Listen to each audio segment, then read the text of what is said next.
following is a hockey podcast out of Vancouver and Surrey, British Columbia. It'll only consist of a lot of puck talk and even more BS, or in actual words, banter and satire. Enjoy, and as always, go Canucks go. How do you speak Vancouveran in French, okay? The Canucks lose to the Montreal Canadiens. I'm 32, man. My life, I got a lot of life left, but am I ever going to see a Stanley Cup? Okay, you know what? Let's just talk about the game, okay? Let's just talk about the game.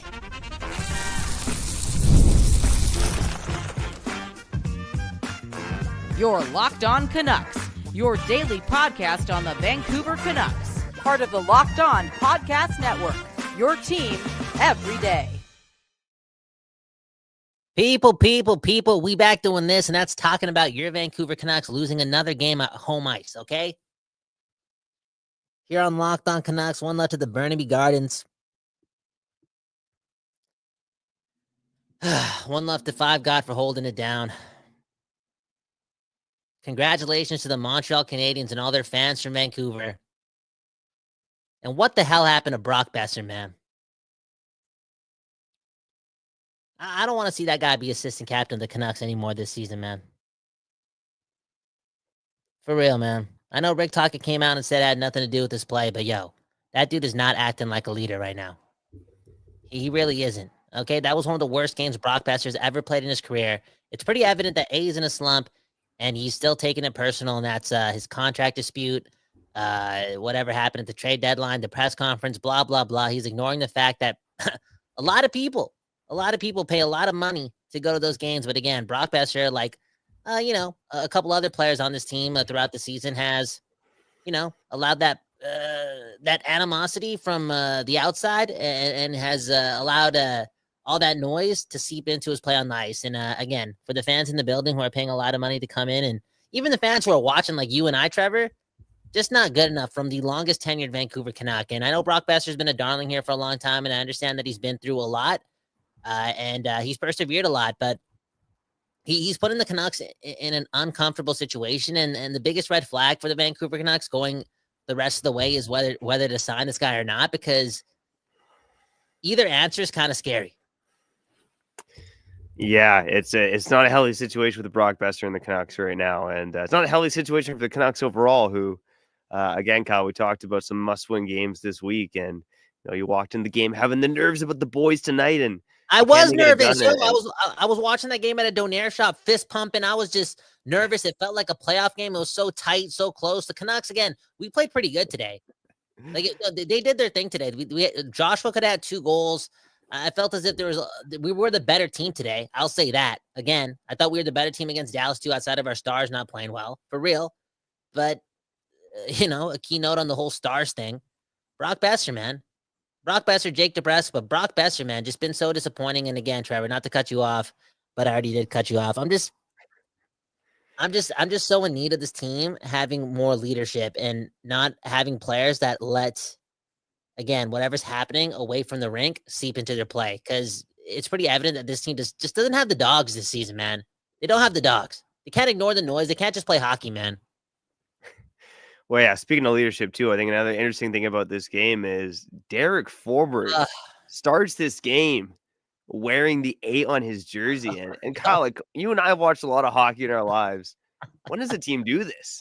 What kind of a team slaps an A on a guy in Marcus Pettersson who has been here for 5 weeks?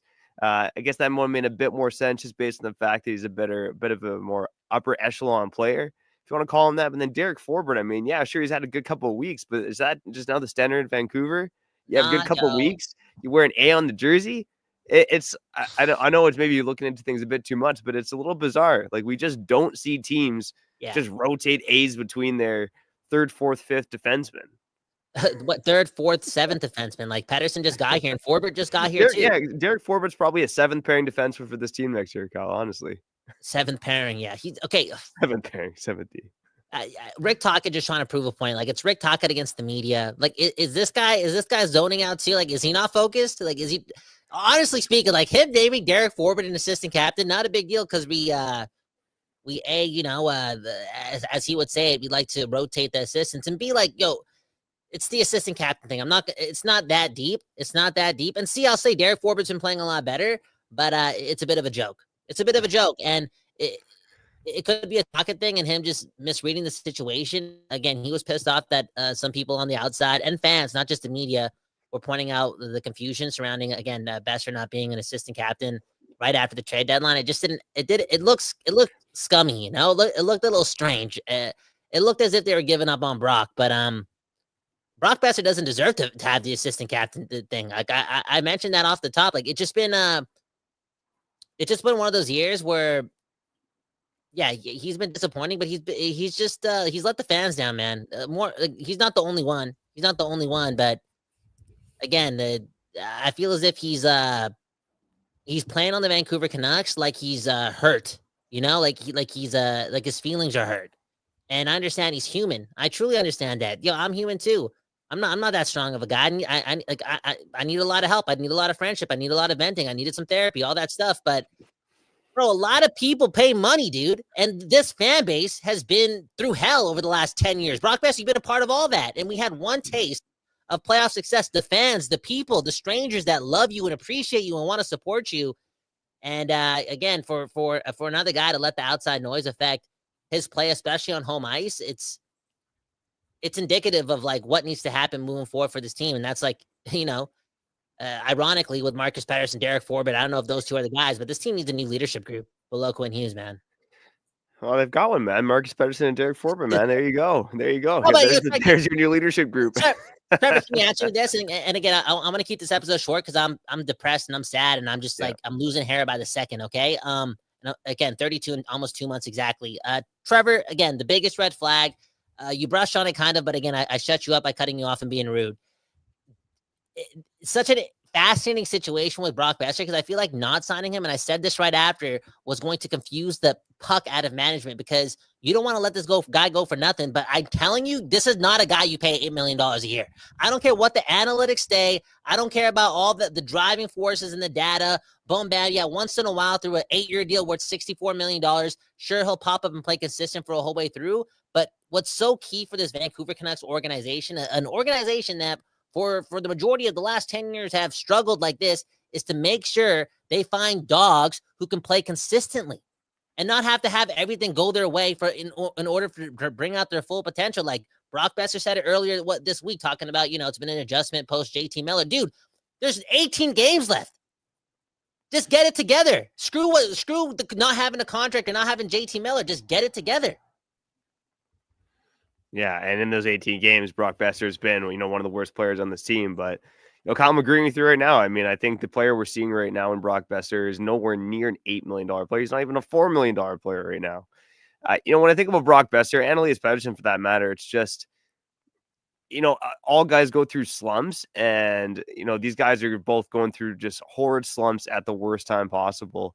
Like, it's crazy how they can be as bad as they are now. And thinking back about Boeser's career with the Vancouver Canucks, like even in some down seasons, Kyle, Boeser was the best Canuck on this team. He was arguably the best forward on this team in the playoffs the last year. That was not that long ago. I think of, you know, the North Division season when Pettersson was gone for half the year. Miller was struggling. Boeser was our best forward in that season too. Obviously, 29 goals as a rookie. Like, how do guys like Pettersson and Boeser go from lighting up the league as youngsters in the NHL to just being like third, fourth line forwards, which is what they look like right now? And granted, Pettersson was a bit better tonight. I do think Boeser is a better player than what he's showing right now. But the problem with Boeser overall is he does need a centerman to kind of set him up and drag him into the fight. I know I've used that word a lot of the last couple of shows here at Locked On Canucks. Yeah. And right now, Pettersson, sure, he's looking a bit better, I guess, but he's just not that guy to, you know, set up Brock and drag him back into the fight, unfortunately. Yeah. And again, if you're going to pay Brock Boeser, it's got to be contingent on you believing that Elias Pettersson can bounce back. But how can you believe that right now, Kyle? I mean, there's no guarantee there. They need to spend money on dogs, and only dogs, like guys that, again, can bring it 99.9% of the time. Don't need everything to go their way in order to bring it, because this is the NHL. You know what I'm saying? And yeah, at least Pettersson scored a goal today, so I guess we got to shut up. And that was a nice goal too. You know, you picked a spot, looked a little cerebral. This team needed a goal. It was a little too late. Don't get me wrong, but I think just most of the poo-pooing should just go on either Jake DeBrusk or Brock Boeser, because enough's enough, man. Enough's enough. Again, it's not good enough, for Brock Boeser to play this way post 4 Nations when Quinn Hughes is battling his ass off to get back in the lineup. Like, as a leader on this team, like you're supposed to band for your brothers and do it for the fans. But I feel as if, again, Brock Boeser, for whatever reason this season, again, he's taking it personal, like Pettersson did in the offseason too. Like, and early on this season, well, 99.9% of the season, like took it personal with management, and it kind of it left a stain in their mouth or left a stain on their jersey. You know, that crest, it left a stain on the crest, and it's just not mature enough. It's not good enough, man. And we've seen it in Brock. We know Brock can be a good player. We know Brock can be a dog. We know Brock can win 80% of his board battles, but if he doesn't have that killer instinct in him or that want or desire, and now he's, probably dealing with some of the yips, it's just a struggle. And Trevor, to talk about the game, I mean, look who scored for Montreal. Yeah. The big dogs, man. And that really was the difference in the game, was Montreal's big dogs scored. And sure, you got goals from Pettersson, Hronek, who are two of the most important Canucks on the team right now. But the Canucks stars got outplayed by these stars on the Montreal Canadiens. But Kyle, here we're gonna end the show on a positive note here. No ad read, just gonna pause here because there's one positive takeaway from tonight. Don't know what I'm talking about? Find out on the other side.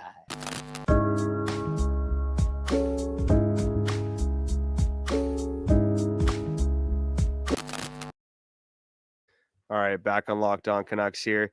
The big takeaway for me tonight has nothing to do with the game at all. Rick Tocchet in his post-game media availability says that Quinn Hughes likely traveling with the Vancouver Canucks to Calgary and seems probable to play tomorrow against the Calgary Flames. So, you know what? What happened tonight? The Canucks, again, we said it today, they were 6-5-2 without Quinn Hughes, now 6-6-2. Like, for where this team's at, you got to take a 6-6-2 when you don't have Quinn Hughes in your lineup. Now he's coming back, and now it's go time for this team. And look, I'm certainly not, super confident in the way this team's playing that they're going to make the playoffs. But if they're going to make it, they need Quinn Hughes to play in like 90% of the team's last remaining games. 100%, man, 100%. Or it's time to wave the white flag. Like, what are you going to wait for? Again, we have to wait 40 minutes for Pettersson to be good in today's game. Like, that's not. We have to wait for this team to be down 3-0. Like, don't get me wrong. Like, the Canucks were the better team, but like, you need to win with your stars. And I'm just not convinced that this team has real stars outside of Quinn Hughes. Okay. And again, for the most part today, I'm sorry, we can't do grades. We got to go again. It's 10:50 at night. Trevor's got to bring on the bacon tomorrow morning. We got to get out of here. But the other positives for me, and again, we'll touch on Hronek fully tomorrow. Let's just do the whole episode on him. Okay. Well, the first 20 minutes, I don't know what we'll title it, but I do want to give credit to guys like Pius Suter and Niels Höglander and Teddy Bluger and especially Dakota Joshua. Like, those guys brought it today. But at the same time, while watching these games, like, not to be an asshole, I'm sick and tired of most of those guys game in and game out, or Kiefer Sherwood too, like two or three of those guys playing way better than Brock and Pettersson. And like, how come those guys are engaged right away, not the other guys? It's a little strange, man. It's a little strange, but hey, Derek Forbett's the assistant captain. That's how you got to look up to. Do the math. Derek Forbort, your assistant captain, but yeah, I'm gonna guess he doesn't have the A on his jersey next game if Quinn Hughes is coming back to the lineup. And Derek Forbort, thank you for your service, but this team desperately needs Quinn Hughes. There's just no way around it. Kevin Lankin, again, it was kind of a so-so night for him, but whatever. This next team, they're again high floor. They played hard. Their stars are lacking talent. They need a guy like Quinn Hughes to come in to make a difference. And by God, hopefully he can make one tomorrow against the Calgary Flames. Bold prediction, last prediction. My name Kyle Baum, one left at the Gardens. Everyone hit the like button. I know we lost today, but okay, like, bro, the way this show's going, again, when we win, when the team wins, we win. Okay, when the team loses, we lose. Sooner or later, sorry, baby, we're going to Burger King tomorrow. We're going to Burger King tomorrow. Hit the like button and change my life. Okay. All in all, though, Quinn Hughes plays the final 18 games of the season, if my math is correct. Let's say he does so. Let's say he picks up 33 points in those 18 games, because he's going to have to go on a heater to help this team, score more than 3 goals and get into the playoffs. If that's the case, I know it's so odd, but I think he's going to be like a Hart nominee, like finish in the top 3. Honestly speaking, because if you look at all the metrics and you look at all the stats, if he does that and he missed all this time, if my math is correct, he'd still be like 45 points more, leading the team by 45 points when it comes to individual stats compared to like the rest of the team. And he's a defenseman. So, dude, there's something still to play for here. Like, individually speaking, for Quinn Hughes. 100%. Quinn Hughes, 50 games so far this season, 60 points in those games. Like, Kyle, it's not inconceivable that he could have like 85 points in 60 something games this season. Like, honestly, dude, I think he gets to 90. I think he still gets to 90. And if he gets to 90 by missing 14 games, so what is that? 90 points in 68 games? Oh man. With Pedersen having like 54 points, like they're gonna have to look at that and be like, yo, we have to nominate this guy's not gonna win the Hart, but we gotta nominate this guy. And again, just sleep on that, Canucks fans. Like, Quinn Hughes is coming back. We're only 1 point out. I know the odds are against us now. Calgary has the game in hand, and we just suck right now. And other teams are catching up. But just know, out of all the teams chasing this playoff spot, by far and away, even when Quinn Hughes isn't healthy, he's twice as good as any other player anyone has on their team that we're chasing. Okay, or that's following us. Or do the math. Anyways, Trevor, sign us out. All right, shout out to Quinn Hughes and shout out to you for tuning into this abbreviated post game here on Locked On Canucks. We'll be back tomorrow on Hump Day.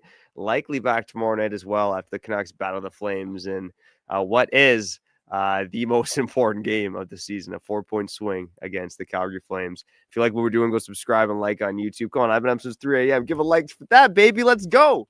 On the podcast, go follow us. Leave a 5-star review. My name's Trevor Beggs. That guy's Kyle Bound. And you've been listening to Locked On Canucks.